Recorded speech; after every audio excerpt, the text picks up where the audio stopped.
David Garrett. Mr Speaker, I rise on behalf of the ACT Party to indicate our support for the bill and just mention in passing that, of course, it was the great Sir Roger Douglas who came up with the concept of GST.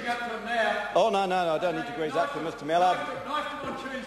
We're friends. We're good friends. I learn a great deal from Sir Roger. Every day, Mr Speaker, in fact, Sir Roger and I, well, not every day, but most days we share dinner together. We break bread together as friends do. And I find his advice extremely helpful on many matters political. And I often recall, in fact, Mr Speaker, I'll tell a wee story because I think it's a very good one. In a Greasy Spoon cafe in Auckland that I frequent now and again when I wish to return to my class roots, I go in and I have a feed of egg and bacon with all the trimmings, Mr Speaker, and I'm always I never wear a suit, of course, but I'm the only person who wears a suit in their daily life, and it's frequented by truck drivers and digger operators and those sort of chaps.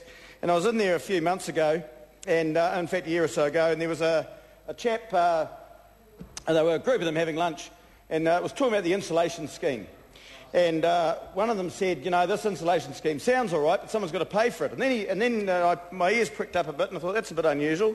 And then this guy said, you know, that bleep, Sir Roger Douglas, he had it right. That bleep GST, that thing, even the rich bleeps have to pay that, mate. That's a bleeping good idea. And I thought, well, isn't that marvellous, that a man who makes a living driving a digger is able to recognise what a brilliant thing that is. And isn't it good that here we are, 2010, what, 20 years, bit over 20 years later, making a few tweaks and adjustments to make sure that the wide boys that Mr Boscawen despises so much have it just that bit harder to defraud the good, honest workers like those chaps that I met with in that cafe that day and had a good talk with that horrible shower over there supposedly represent. So, Mr Speaker, we're very happy to support this bill.